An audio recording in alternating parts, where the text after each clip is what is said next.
Guys doing? It's Monday morning and I thought why not help you and myself out by talking about the P2W matchmaking, the brand new season, what you got to look forward to, and the advantages of technically going back in time again and replaying another map we've already played, which is the season 2 map. And if you guys enjoyed this video, you know what to do. Smash a like, hit the subscribe button, share this about, and if you want me to do any specific guides, and I mean that guys, any specific guides, put a comment down below, check each other's comments, hit the thumbs up, because the guy with the most thumbs up, I will make a video on, right? So you need to make sure you are helping each other out. You want this type of content because I will make it for you, right? So with that said, let's get into the actual video, right? We're talking about the matchmaking, what's going on. So you guys haven't noticed, this is our current brink of war. We are on day 2. We are currently winning in power. If you guys are wondering, when it came to day 1, obviously server 7 was winning due to activity. But as you guys know, day 1 realistically means nothing. As long as you guys are just kind of active and you're just playing through the game anyway, you're going to be having a good time, right? It's always day 2. Day 2, gathering forces. It's a 2-day section. This is where the actual realm rankings is going to be placed. This is where all of you start pushing power. And the more power you push, you are most likely going to lock in and guarantee your ranking buffs. Because again, when you rank in this, guys, and you can see we've got 785, 784, 90, 56, and 81. When it comes into the reward section of it, we're going to get currently, if it stays the same, a 3% damage buff, right? Then you got 2% and a 1%. So the top 3 honestly really do need to be there to get that damage buff. If you're not in the top 3, it's going to be a little bit sad. You're going to get the recovery speed bonus. Rank 5, I'm going to be honest, has the best buff. I'm going to be honest. If you're on rank 4, 5, or 6, you want to be rank 5. Legion March Speed plus 3% is a really, really powerful PvP buff people do not realize about. You're going to be able to get in and out of combat faster, meaning you can escape damage, you can deal damage quicker, right? People don't realize this is a really important stat. So if you are in the lower brackets, try to get there and try and manipulate as much as you can to stay at rank 5. Rank 4 is okay. It's just a bit of some CP recovery speed. You don't honestly need this. It's just going to allow you to get your policies a little bit sooner, but again, we don't really care about that, right? So those are the Brink of War rankings and rewards, and you can see currently where we are at. If you're wondering what servers we are fighting, don't you worry, I've got you covered. I sent this to Guns, and a big shout out to Guns, as well as the P2W camp, because it was one of the P2W members that posted this image in our Discord, and it is honestly great for me because I am too busy, probably like a lot of you guys, to know exactly which server is which alliance off by heart. I am not a fantasy football teamer. I am not a baseball draft teamer. You name it, right? I ain't got that time. But this is really helpful. So you can see next to us, PTW 85. Next to us is DBB in server 81. In the top right corners, we've got servers 7 and 84, which is TC and AC. And then we've got servers 90 and 56, which is GW1 and DS, right? You should know a lot of these alliances. Even I know DS, right? DS was the server, if you guys have forgotten, I think back in the day with the whole BDO betrayal meta, I think either the first or second season, I could be wrong which season it was. It was one of those 2 seasons, right?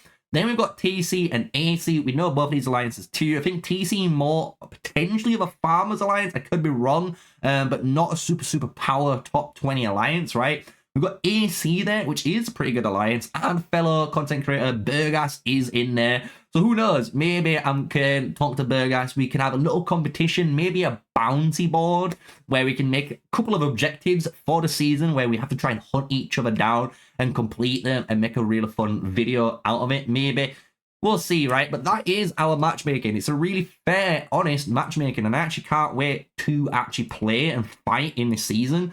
The one thing though I am gonna be honest with you guys, and I'm a bit pissed off and a bit bored of, is the map. I don't understand how we're gone from Belleron and then Belleron again, like, and now we're going back to Belleron a 3rd time. Like, we've played Belleron map 3 times. I understand that they haven't made the map correctly, but guys, This was all supposed to be done through testing servers. If you've got a test server and you actually have beta testers that you claim to have, surely this map should have been tested and known it's going to be a good map, over making us the human guinea pigs and getting basically more worth out of their money, which is us spending in-game and us testing for them. I'm not honestly excited about the map. I'll be honest. I really am not. I don't know if it's going to be a great map or not. We'll soon find out. But the way this does look like, if it's a forced matchmaking, you can see, right? You got 2 guys here, 2 guys here, 2 guys here, which makes sense. However, as you guys know, this doesn't work out. No one ever has a fair game. It's always some sort of NAP, diplomacy, you name it, right? So this could be a 3v3 at the end of the day. We don't know. We honestly don't know. And it's stuff like that which honestly kind of pisses me off. And it's gonna cause, I think, more problems more and more down the line, which people are honestly starting to get annoyed and bored with already. Hence the whole, I think, TFS situation, people leaving TFS back last season, right? Because they were just kind of bored of kind of getting a free win, which is fair enough. If you don't want to get a free win, that's fair. Big shout out to Jason for doing that, though, because he was giving you guys that opportunity. So no shame, no hate towards those alliances, right? They were doing their thing and doing it really well. But you can see the map, to me, is just, I'm not excited about it. The last couple of Belleron maps weren't good. The fact that they only have the Frost Giant and the Frost Dragon is, again, a little bit of a side, you know, just... I'm not that excited, you know what I'm saying? Everyone has these frames most likely by now. If you don't, understandable, you're going to be able to get that again, right? You're going to be able to have that chance to get your Frost Dragon and your Frost Giant frame.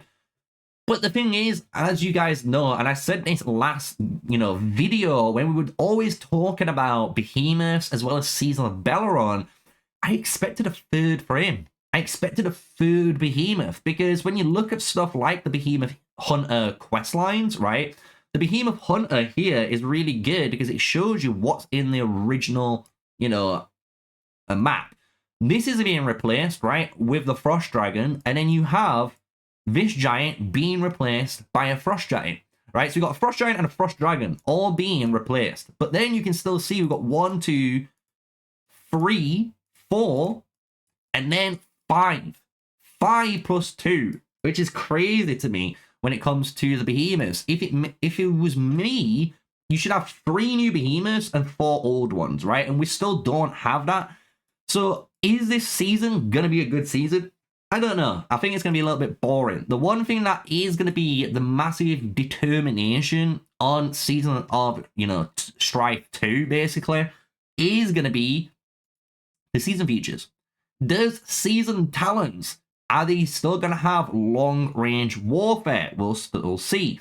Have they still maintained the same setup where you have infantry and cavalry talents in one, forcing players to clearly go down one tree? Same with their mages and archers and so on. Have they actually separated the units now into different talent trees? We will soon find out, because that is the one thing I said from the beginning. I just don't understand why the season talents, the 4 season talents, do not own 1 for infantry, 1 for cavalry, 1 for archers, and 1 for mages. I really don't understand why it's not in that setup. And then the 5th tree, if they made a 5th tree, being an overall tree, so you got that extra merit, or you got extra policies, you got extra, you know, warrants, you name it, right? I'm surprised they haven't gone down that route, and we'll hopefully see that in this season. That's what I'm hoping. If we don't see that, I personally think this season is going to be a lackluster season. It's going to be boring as hell, because people are not going to be wanting to keep repeating themselves and playing the exact same content every season. It's just not going to happen. Some players might feel like that. Maybe you guys, you know, can deal with it. But when you've played the same map, like a lot of players have, 3 or 4 times, it is just not good enough. You expected a new map by now. You expected so much more from this game, and it still hasn't delivered, right? We've got the new policies and the new mass warfare. We'll soon see what the policies are going to be. I hate policies. This is basically Crystal Tech. You guys might not think it, but it really is. It's just a stupid Crystal Tech system that pay-to-win players, if you really spend gems in this, have a clear advantage over the free-to-play players that aren't able to spend gems. Then you've got also the mass warfare. And this is the one saving grace, I will say, about the season. Brand new mechanic, mass warfare for infantry and cavalry only. It's going to be good for the infantry front lines to make some really cool potential pushes. We'll see how it works. But the cavalry one is where I'm more excited about. I'll be honest, KD75, Pervy, all you guys, shout to you guys, right? All of the Cav gang out there that's in the group chat. Because I cannot wait to see real, kingdoms, real servers that are cavalry based, that have 10, 20, 30, 40 players, right? All cavalry main. And they run 4 or 5 cavs. I want to see that in mass warfare. I want to see how good this group forming is for them, right? Is it going to change the viability of cavalry? Is it going to make cavalry better? Who knows, right? Who knows? But it should make the actual gameplay side of things, like controlling units and so forth, a bit easier and even easier to understand, right? On the battlefield, let's just say that.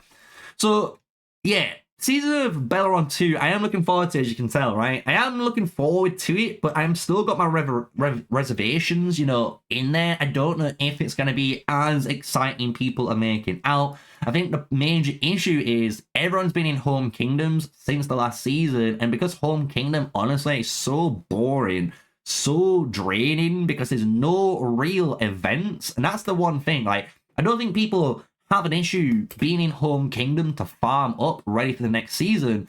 It's just the fact that you don't have any events, right? The only events currently is because of this 7-day event during the holidays. Apart from that, all of this would be gone, right? So you wouldn't have any of these. And that's kind of the big bummer when it comes to this. So hopefully they add more in. I think more people are just excited to get out of Home Kingdom, start fighting again and getting into a season. So it'd be interesting to see how that goes. But to finish off the video, what I want to kind of talk about, just to help you guys out, just remember, Brink of War Day 2, make sure you kind of save your training, you speed up your resources for this day, just help your server out. Even if you just get the 400k and you stop, fair enough, right? Because you're getting 2 G3 tokens. I'd recommend just trying to get a little bit more if you can, just to help your, help your actual server out. But the benefit of doing this, right? You gotta think, the benefit of doing this and going for this event right now, you do have the college credit event. Remember that. You have the college credit event. This is one of the best events in the game right now. You can see here, I can open the chest and draw the chest and hopefully get a training debuff, right? So this is rolling. We've got a research one. We don't care. Re-roll that bad boy, and I would recommend the same to you guys unless you do have some to do. How is this allowed? Debs, you just made me waste 50 gems live on this recording to get the exact same buff? That's criminal. That is actually criminal. This should not be allowed in a game, especially live when I'm recording this video to make a decent video. Guys, what the fuck is this bullshit? Why have I just spammed to get the exact same thing? Fix your game out. Holy shit. What the fuck? Let's do it again. Imagine we get another 40%. That's 150. It's dog shit. It's 20% resource cost, but we'll replace it because it's a better buff than the last one, right? But that's kind of what you want to do. You want to get a nice trading resource cost reduction from your chest of charms, guys. Honestly, do that. Same with your research if you do have any research to do. I personally don't. That's why I'm a bit upset about it. But then once you've got them, start pumping, boys. Start pumping. Look at this, right? This is currently, if I hit the whole button, 8 million, 6, and 4.8. It's a lot of resources if you think about it, right? If we activate this, it's only 20%. It's not the greatest. It's only 20%, right? But you'll see, look, even with 20%, it's so good. 6.4, 4.8, and 3.8. I saved 1 million mana, which is basically saving myself going to 4 nodes, right? 4.8 million stored. And then there, we've got over 1.6 million gold saved. So really good to have. And you can think, right, 50%, I think it maxes out at for the trading one. definitely get it done, guys. Just definitely get it done. It's going to help you massively, so you can do this, hit the promote button, and just like that, you've got some troops trading for super cheap cost, right? So yeah, this is going to be the video. I hope you guys have enjoyed it. We've gone over, obviously, the P2W matchmaking, what we've got, as well as the matchmaking, what the current brink of war looks like, just to put it up on there, how I feel about the season that we're going into. It is what it is, right? But I'm more excited the fact that I'm playing with my new alliance for the first time. It's going to be a really good one. I've been waiting for this, especially when I can start live streaming and maybe jumping into VCs with Stan and some of the others in the R4s and just VC in general, right? So if you guys have enjoyed this video, you know what to do. Smash a like, comment, and subscribe. Here's MrSneakyy, the one and only. Until the next one, stay safe, stay sneaky, guys. Peace out.